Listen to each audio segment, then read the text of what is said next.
Kepala Badan Intelijen Negara Sutioso membenarkan informasi yang menyebut ada 10 warga negara Indonesia disandra di Filipina. Disebutkan pula pelaku penyanderaan sudah mengontak otoritas Filipina dan meminta tebusan 15 miliar rupiah. Menurut Sutioso, penyerangan terhadap 10 WNI yang berakhir dalam aksi penyanderaan itu terjadi sejak Sabtu lalu. 10 WNI tersebut diserang saat sedang berlayar dengan kapal tongkang. Dugaan sementara 10 WNI yang diserang itu disandra di Pulau Sulu atau Pulau Basilian. Sementara kapal tongkang yang digunakan 10 WNI itu ditinggalkan. Kapal tongkang itu telah ditemukan polisi Filipina.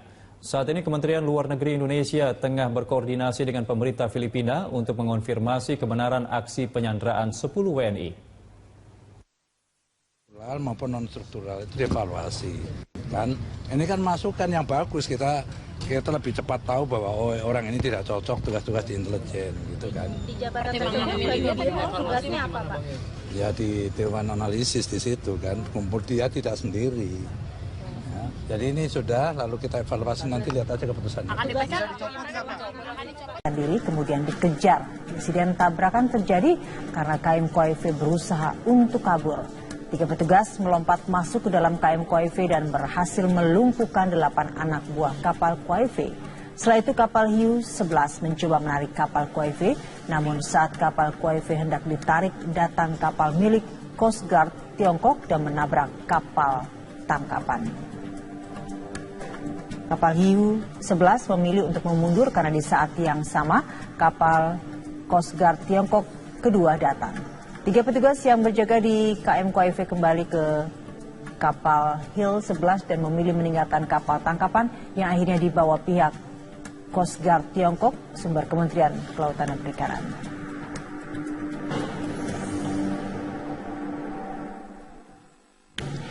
Ya, Menteri Kelautan dan Perikanan Susi Pujiastuti mendesak agar kapal pemerintah Tiongkok tidak memasuki wilayah perairan Indonesia. Susi juga meminta agar pemerintah Tiongkok tidak menghalangi upaya penegakan hukum yang dilakukan pemerintah Indonesia terhadap kapal Tiongkok yang mencederai kedaulatan Indonesia.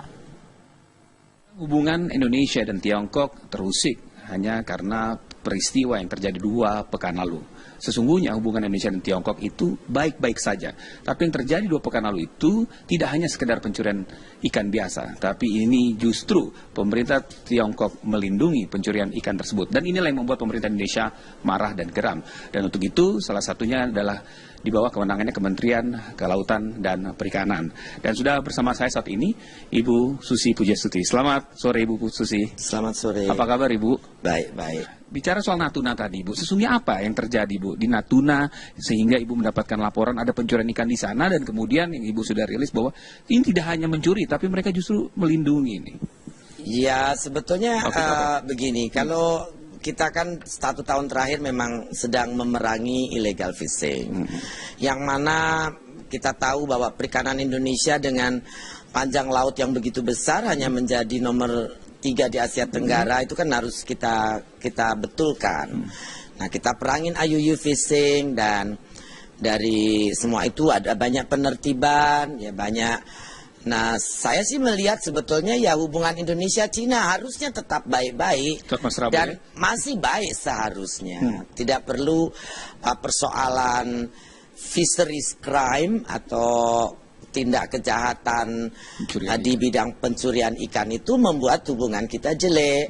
Yaitu mestinya Cina juga harus konsisten bahwa saya dulu waktu pertama jadi menteri, seminggu kan saya undang dubes-dubes.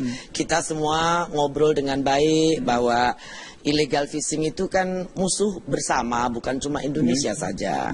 Semua negara tidak ada yang suka sumber daya kelautannya dicuri. Jadi ya kita udah ada dan juga ketemu beberapa kali karena ada beberapa juga kaitan perusahaan-perusahaan yang melakukan illegal fishing di Indonesia. Jadi saya sudah beberapa kali ketemu dengan dubes Cina.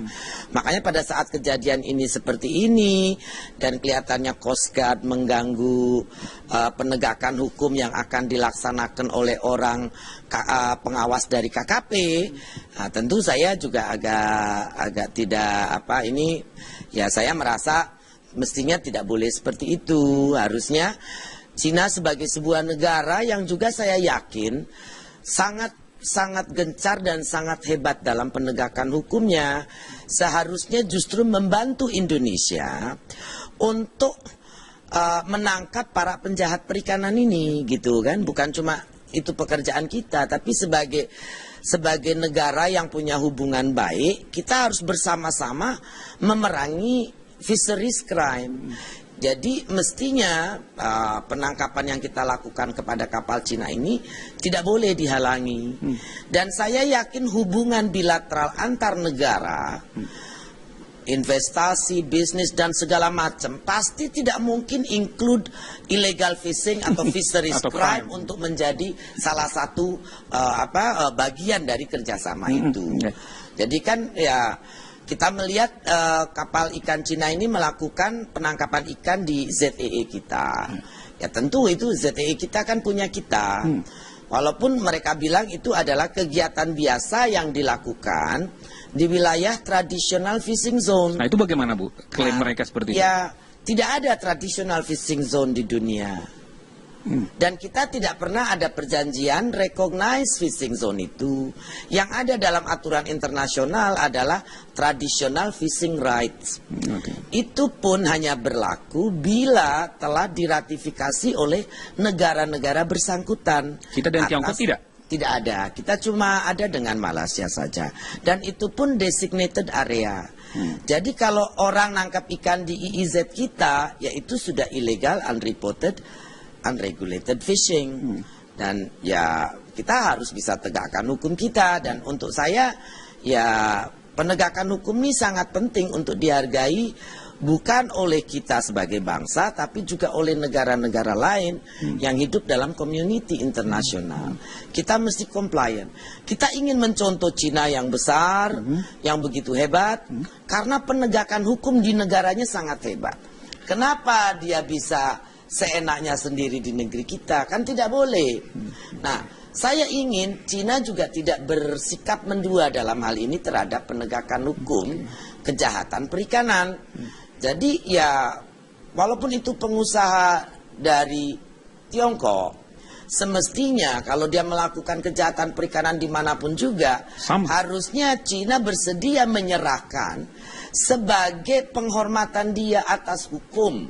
Karena Cina juga punya hukum kan. Ini kan menjadi pertanyaan Ibu Susi. Mohon maaf di sini Bu Susi. Jadi kalau melihat bagaimana Cina bertindak menegakkan hukum di negerinya, kemudian Indonesia dia semena-mena seperti itu.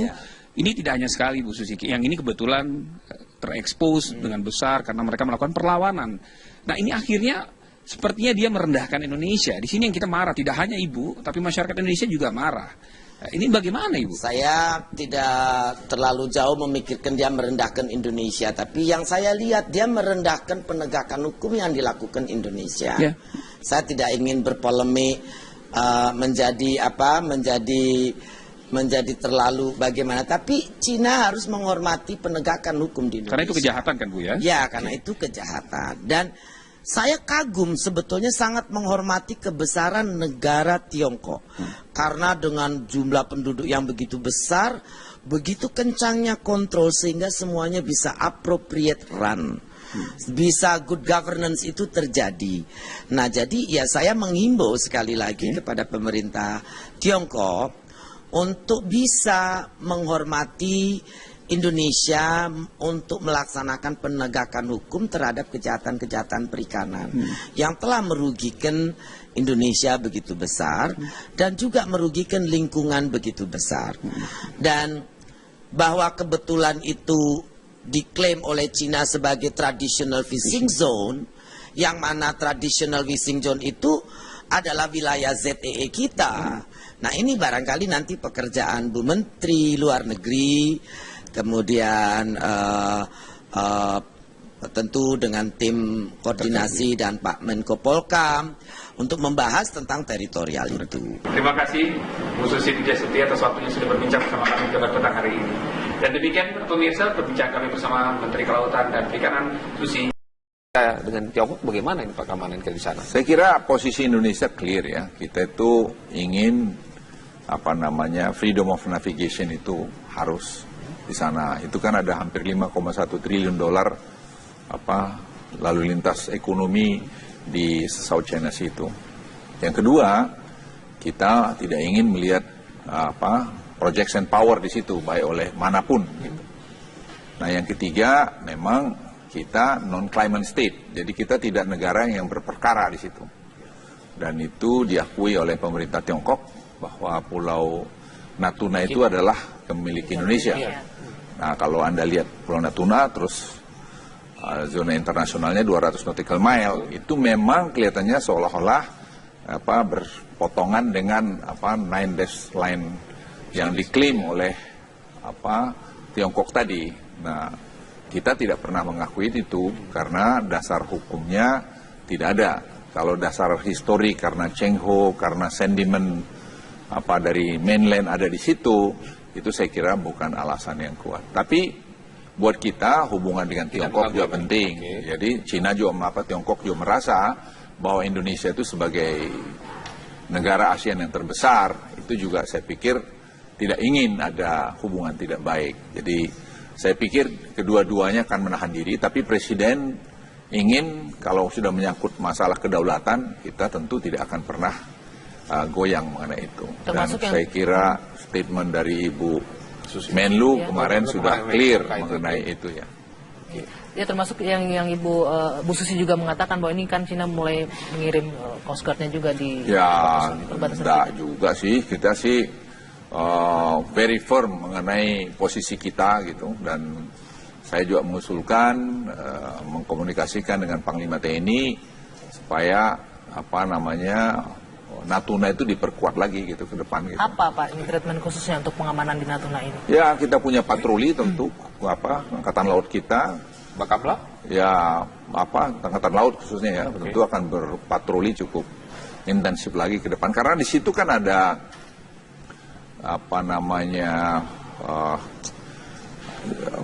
penghasil energi buat Indonesia ke depan yang kerjasama dengan PTT Thailand dan juga Amerika. Jadi ya memang harga energi lagi murah sekarang, mungkin eksplorasinya belum dilakukan, tapi saya kira ke depan akan dilakukan karena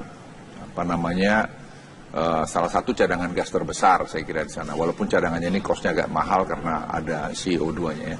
Tapi saya kira ya kita punya strategi yang jelas dan sikap yang jelas untuk mempertahankan itu. Nah Pak, kita tinggalkan Natuna, kita bicara antisipasi pencurian ikan yang makin marak belakangan ini.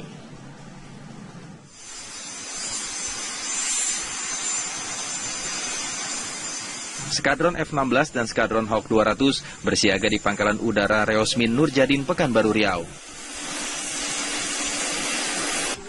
Skadron ini bertugas melakukan pemantauan di sejumlah wilayah kepulauan yang berbatasan dengan negara tetangga.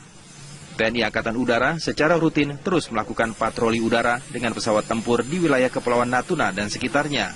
Ini untuk mengantisipasi masuknya pesawat atau kapal asing ke wilayah Indonesia. Selain itu, pesawat tempur TNI Angkatan Udara juga terus melakukan simulasi seperti penurunan paksa pesawat asing, serta melatih pasukan batalion Paskas untuk mengantisipasi setiap ancaman.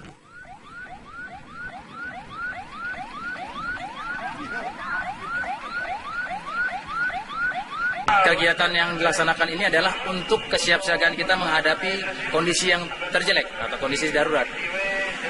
Di Natuna kita sudah ada bagian masing-masing dalam peruntukan untuk kesiapan kita. Namun untuk pergerakan radius of aksi kita sampai ke sana. Kemudian kita juga dipersiapkan berada di wilayah sesuai dengan base konsep yang dilaksanakan. Dari mulai Lanut Rusmin kita ada di tengah Sumatera, di Supadio ada di Pontianak, ada Lanut Supadio di Pontianak, yang mana semua kekuatan itu sudah diatur sedemikian rupa oleh pimpinan untuk kita mampu apabila terjadi kondisi emergensi.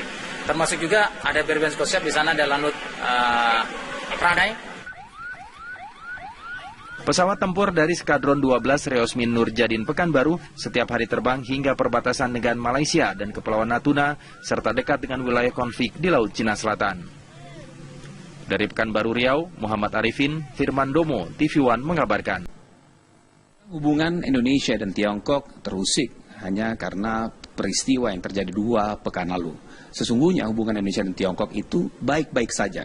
Tapi yang terjadi 2 pekan lalu itu tidak hanya sekedar pencurian ikan biasa, tapi ini justru pemerintah Tiongkok melindungi pencurian ikan tersebut. Dan inilah yang membuat pemerintah Indonesia marah dan geram.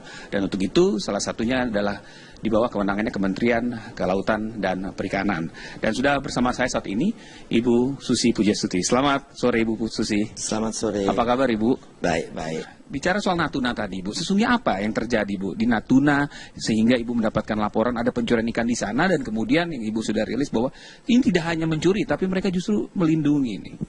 Ya, sebetulnya begini, kalau kita kan 1 tahun terakhir memang sedang memerangi illegal fishing, yang mana kita tahu bahwa perikanan Indonesia dengan panjang laut yang begitu besar hanya menjadi nomor 3 di Asia Tenggara, itu kan harus kita betulkan. Nah, kita perangin IUU fishing dan dari semua itu ada banyak penertiban, ya banyak. Nah, saya sih melihat sebetulnya ya hubungan Indonesia-Cina harusnya tetap baik-baik dan masih baik seharusnya. Tidak perlu persoalan fisheries crime atau tindak kejahatan di bidang pencurian ikan itu membuat hubungan kita jelek. Yaitu mestinya Cina juga harus konsisten bahwa saya dulu waktu pertama jadi menteri, seminggu kan saya undang dubes-dubes. Kita semua ngobrol dengan baik bahwa illegal fishing itu kan musuh bersama, bukan cuma Indonesia saja. Semua negara tidak ada yang suka sumber daya kelautannya dicuri. Jadi ya kita udah ada dan juga ketemu beberapa kali karena ada beberapa juga kaitan perusahaan-perusahaan yang melakukan illegal fishing di Indonesia. Jadi saya sudah beberapa kali ketemu dengan dubes Cina. Makanya pada saat kejadian ini seperti ini dan kelihatannya Coast Guard mengganggu penegakan hukum yang akan dilaksanakan oleh orang pengawas dari KKP di negeri kita, kan tidak boleh. Nah, saya ingin Cina juga tidak bersikap mendua dalam hal ini terhadap penegakan hukum kejahatan perikanan. Jadi ya walaupun itu pengusaha dari Tiongkok, semestinya kalau dia melakukan kejahatan perikanan dimanapun juga harusnya Cina bersedia menyerahkan sebagai penghormatan dia atas hukum. Karena Cina juga punya hukum kan. Ini kan menjadi pertanyaan Ibu Susi. Mohon maaf di sini Bu Susi. Jadi kalau melihat bagaimana Cina bertindak menegakkan hukum di negerinya, kemudian Indonesia dia semena-mena seperti itu, ini tidak hanya sekali Bu Susi. Yang ini kebetulan terekspos dengan besar karena mereka melakukan perlawanan. Nah, ini akhirnya sepertinya dia merendahkan Indonesia. Di sini yang kita marah tidak hanya Ibu, tapi masyarakat Indonesia juga marah. Ini bagaimana Ibu? Saya tidak terlalu jauh memikirkan dia merendahkan Indonesia, tapi yang saya lihat dia merendahkan penegakan hukum yang dilakukan Indonesia. Saya tidak ingin berpolemik menjadi terlalu bagaimana, tapi Cina harus menghormati penegakan hukum di Indonesia. Karena itu kejahatan kan Bu ya? Ya, karena itu kejahatan. Dan saya kagum sebetulnya sangat menghormati kebesaran negara Tiongkok. Karena dengan jumlah penduduk yang begitu besar, begitu kencangnya kontrol sehingga semuanya bisa appropriate run. Bisa good governance itu terjadi. Nah, jadi ya saya menghimbau sekali lagi kepada pemerintah Tiongkok untuk bisa menghormati Indonesia untuk melaksanakan penegakan hukum terhadap kejahatan-kejahatan perikanan yang telah merugikan Indonesia begitu besar dan juga merugikan lingkungan begitu besar. Dan bahwa kebetulan itu diklaim oleh Cina sebagai traditional fishing zone, yang mana traditional fishing zone itu adalah wilayah ZEE kita. Nah, ini barangkali nanti pekerjaan Bu Menteri Luar Negeri, kemudian tentu dengan tim koordinasi dan Pak Menko Polkam untuk membahas tentang teritorial itu. Terima kasih Bu Susi Pujastuti atas waktunya sudah. Kepala Badan Intelijen Negara Sutioso membenarkan informasi yang menyebut ada 10 warga negara Indonesia disandra di Filipina. Disebutkan pula pelaku penyanderaan sudah mengontak otoritas Filipina dan meminta tebusan 15 miliar rupiah. Menurut Sutioso, penyerangan terhadap 10 WNI yang berakhir dalam aksi penyanderaan itu terjadi sejak Sabtu lalu. 10 WNI tersebut diserang saat sedang berlayar dengan kapal tongkang. Dugaan sementara 10 WNI yang diserang itu disandra di Pulau Sulu atau Pulau Basilian. Sementara kapal tongkang yang digunakan 10 WNI itu ditinggalkan.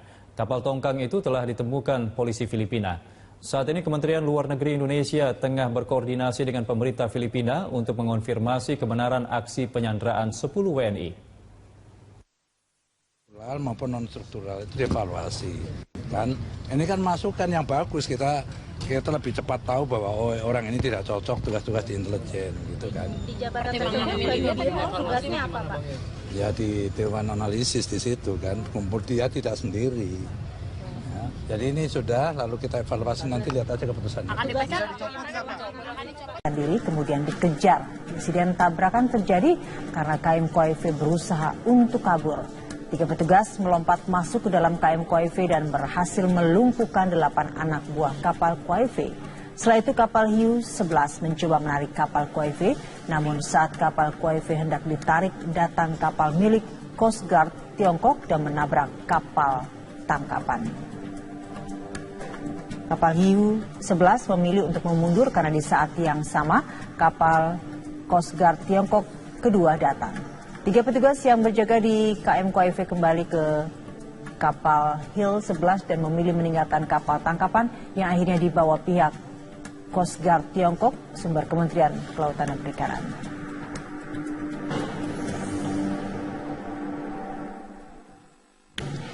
Pihak Menteri Kelautan dan Perikanan Susi Pujiastuti mendesak agar kapal pemerintah Tiongkok tidak memasuki wilayah perairan Indonesia. Susi juga meminta agar pemerintah Tiongkok tidak menghalangi upaya penegakan hukum yang dilakukan pemerintah Indonesia terhadap kapal Tiongkok yang mencederai kedaulatan Indonesia.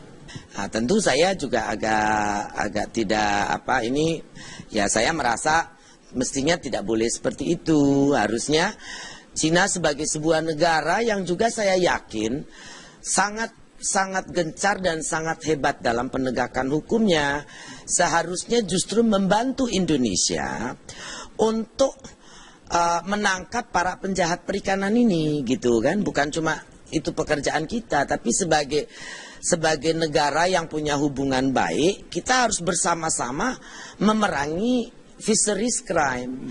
Jadi mestinya penangkapan yang kita lakukan kepada kapal Cina ini tidak boleh dihalangi.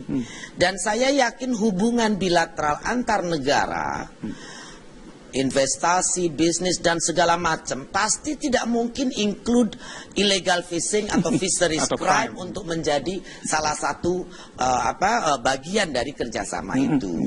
Jadi kan ya, kita melihat kapal ikan Cina ini melakukan penangkapan ikan di ZEE kita. Ya tentu itu ZEE kita kan punya kita.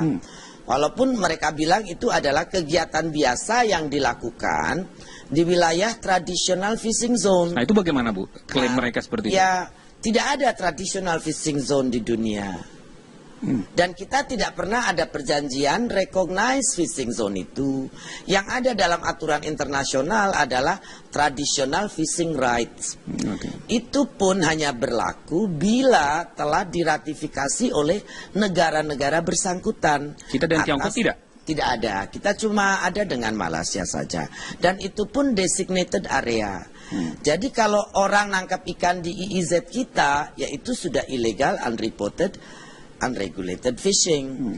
Dan ya kita harus bisa tegakkan hukum kita. Dan untuk saya ya penegakan hukum ini sangat penting untuk dihargai, bukan oleh kita sebagai bangsa tapi juga oleh negara-negara lain yang hidup dalam community internasional. Kita mesti compliant. Kita ingin mencontoh Cina yang besar, yang begitu hebat, karena penegakan hukum di negaranya sangat hebat. Kenapa dia bisa seenaknya sendiri berbincang bersama kami pada petang hari ini. Dan demikian pemirsa berbincang kami bersama Menteri Kelautan dan Perikanan Susi. Dengan Tiongkok bagaimana ini Pak keamanan di sana? Saya kira posisi Indonesia clear ya. Kita itu ingin freedom of navigation itu harus di sana. Itu kan ada hampir 5,1 triliun dolar lalu lintas ekonomi di South China Sea itu. Yang kedua, kita tidak ingin melihat projection power di situ baik oleh manapun gitu. Nah, yang ketiga memang kita non-claimant state, jadi kita tidak negara yang berperkara di situ. Dan itu diakui oleh pemerintah Tiongkok bahwa Pulau Natuna itu adalah kemilik Indonesia.